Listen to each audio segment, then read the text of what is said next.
नमस्कार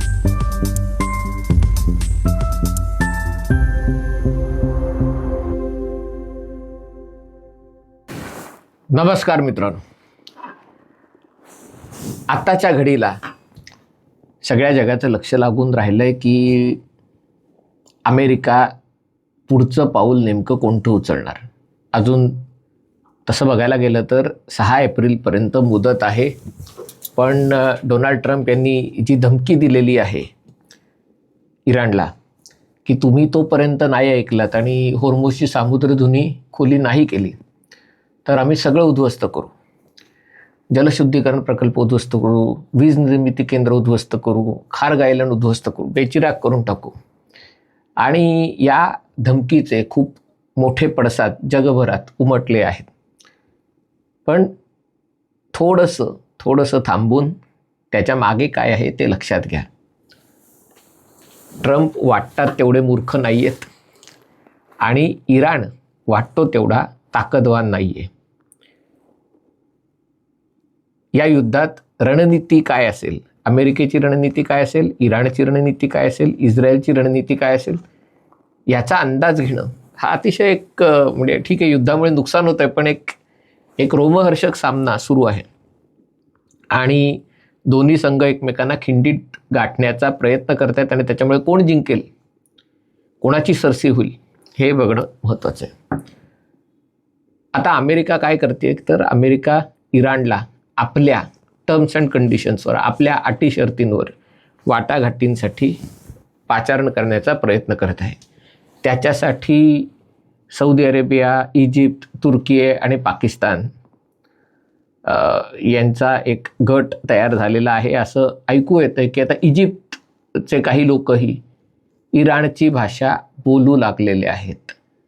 म्हणजे इजिप्तच्या लोकांकडनंही असं सुचवलं जात आहे की समजा इराणनी टोल घेतला होर्मुझच्या सामुद्रधुनीतनं जहाज जाण्यासाठी, खरं ते चार्ज करू शकत नाहीत, पण जहाज जाऊन देण्यासाठी त्यांनी टोल घेतला, त्यांनी कर घेतला, तर घेऊ द्या ना, काय फरक पडतो.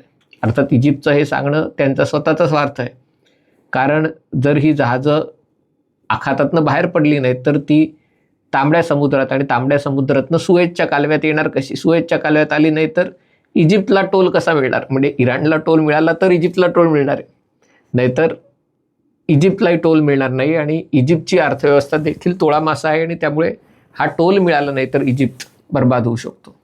तशाच प्रकारचा सूर पाकिस्तानकडनंही आळवला जाऊ शकतो. मुद्दा असा आहे की अमेरिका हे सगळं मान्य करील का. कारण अशा प्रकारे अटी शर्ती, इराणच्या अटी शर्ती मान्य केल्या तर ट्रम्प यांचं नाक कापलं जाईल. अमेरिकेत सगळेजण त्यांच्यावर छिथू करतील की बघा करायला गेला एक आणि झालं भलतंच. आणि त्यामुळे मग अमेरिका काय करेल तर अमेरिका या युद्धातनं बाहेर पडण्यासाठी माझा असा अंदाज आहे की वाटाघाटी करत असल्याचं नाटक करेल की आणि मग नंतर घोषित करेल की हे काही होत नाही आहे, वाटाघाटी काही इराण काही ऐकत नाही आहे. आणि मग अचानक जाऊन इराणवर मोठा हल्ला करेल, विध्वंस करेल. पण सगळ्याचा विध्वंस करणार नाही. इराणला इशारा म्हणून एखादी तेलाची विहीर किंवा ऑइल स्टोरेज टँक, एक वीज केंद्र, एक जलशुद्धीकरण प्रकल्प, अशा काही मोजक्या गोष्टी ते उद्ध्वस्त करतील. आणि मग म्हणतील की आता आम्ही हे युद्ध थांबवत आहोत, आम्ही या युद्धातनं बाहेर पडतो. मग हे सैन्य कशासाठी आणलं आहे तर ते 2 कारणं असू शकतात. एकतर या सैन्याची जमाजमवर इराणवर प्रेशर टाकण्यासाठी, दबाव टाकण्यासाठी केलं गेलेलं आहे. आणि दुसरं कारण त्याच्या मागचं असू शकतं की ते म्हणजे काही एक कमांडो कारवाई करण्यासाठी. आता त्याचं अजून स्पष्टता नाही आहे की फोर्दो किंवा बुशेहरमध्ये जिथे कुठेतरी इराणचं जे एनरिच युरेनियम आहे ते जर ताब्यात घेता आलं तर. पण आत्ता त्याच्याबद्दल बोलणं योग्य होणार नाही, कारण हे माहिती असण्यासाठी तुम्हाला इंटेलिजन्स, त्यातला नेमकी माहिती असणं आवश्यक आहे. ती काही आपल्याकडे नाही. आपण काही सार्वजनिक स्रोतातनं जी माहिती मिळते त्याच्या आधारावर विश्लेषण करतो. पण एक मर्यादित कमांडो कारवाई होऊ शकते, पण त्याच्या पलीकडे फारसं काही होईल असं मला वाटत नाही. मग अमेरिका समजा या युद्धातनं अमेरिकेने हात झटकले की खतम चलो, मग इराण काय करेल. आता जी भीती इराण दाखवतोय की बघा आमच्या एका तेलाच्या विहिरीवर तुम्ही हल्ला केला तर सगळं पेटवून देऊ, सगळ्याला आग लावू. कागदावर काय वाटतंय की इराण दुबईमधल्या, अबुधाबीमधल्या, कतारमधल्या, बहरीनमधल्या, सौदीमधल्या सगळ्या गोष्टींवर हल्ला करेल. पण इराण असं करणार नाही. कारण इराण हा काही अरब देश नाही आहे, तो काही अफगाण नाही आहेत की जे स्वतःही बेची राखून स्वतःही उद्ध्वस्त होऊन शत्रूला उद्ध्वस्त करतील. आणि त्यामुळे म्हणून मला असं वाटतंय की इराण जरी धमकावत असला तरी आत्तापर्यंत या युद्धातलं इराणचं जे वर्तन आहे ते एक एक पाऊल तो उचलत आहे. एस्केलेशन लॅडर एक एक पाऊल तो वरती चढत आहे. आणि त्यामुळे इराण हे करणार नाही. इराण काय करू शकेल? इराण टोल लावू शकेल. काही देशाच्या जहाजांना बाहेर पडण्यास बंदी करेल, अमेरिकेच्या जहाजांना, इस्रायलसाठीच्या जहाजांना. काही देशाच्या जहाजांना जसं की चीन, भारत जाऊ देईल. समजा $20 लाख एका जहाजाचे घेऊन जाऊ देईल. काही देशाच्या जहाजांना $50 लाख जाऊन देईल. त्याच्यातनं इराणला पैसे मिळतील. पण जरी पैसे मिळाले तरी हे पैसे इराणची अर्थव्यवस्था टिकवण्याच्या दृष्टीने पुरेसे नसणार आहेत. आणि जर इराणने याच्या पलीकडे जर कारवाई करायचा प्रयत्न केला तर अरब देशही इराणवर हल्ला करू शकतात.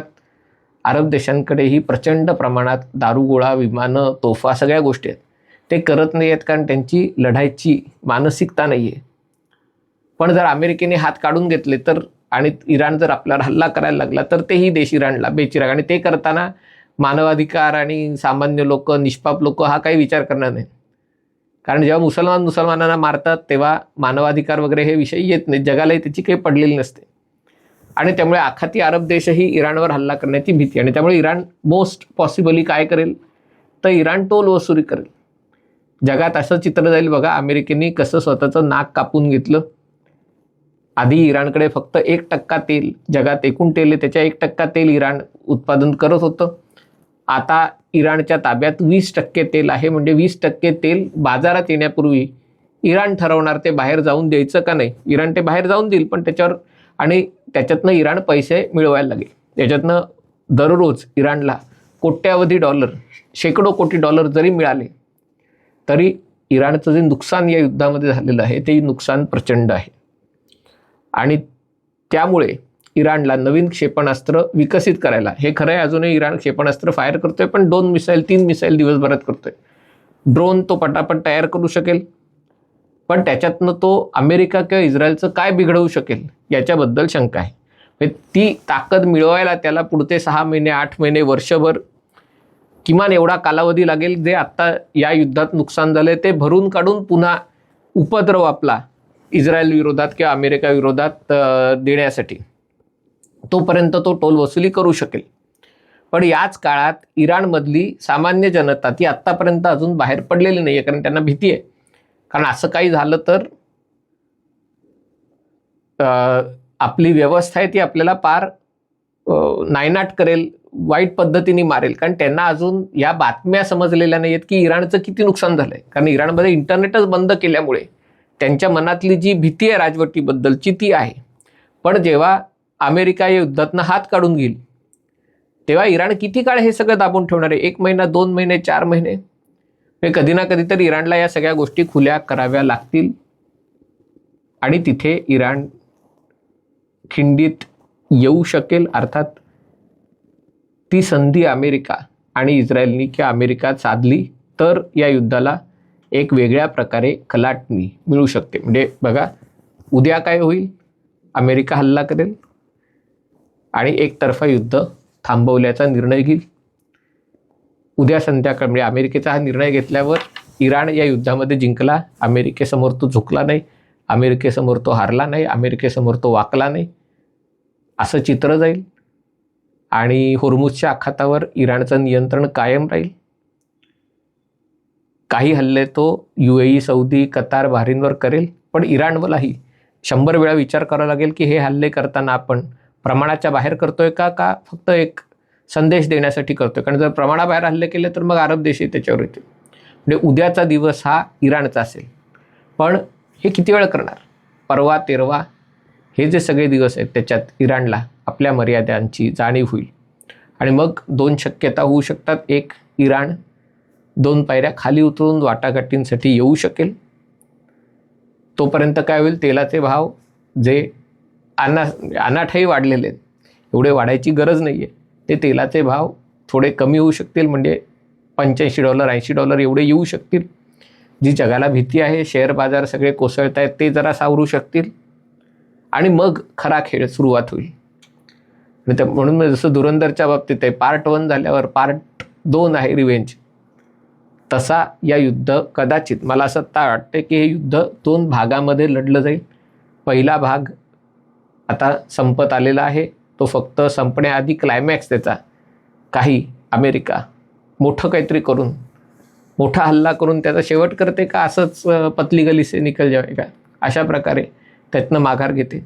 मला असं वाटतं काहीतरी एक स्पेक्टॅकल, कारण ट्रम्प यांना या सगळ्याची आवड आहे.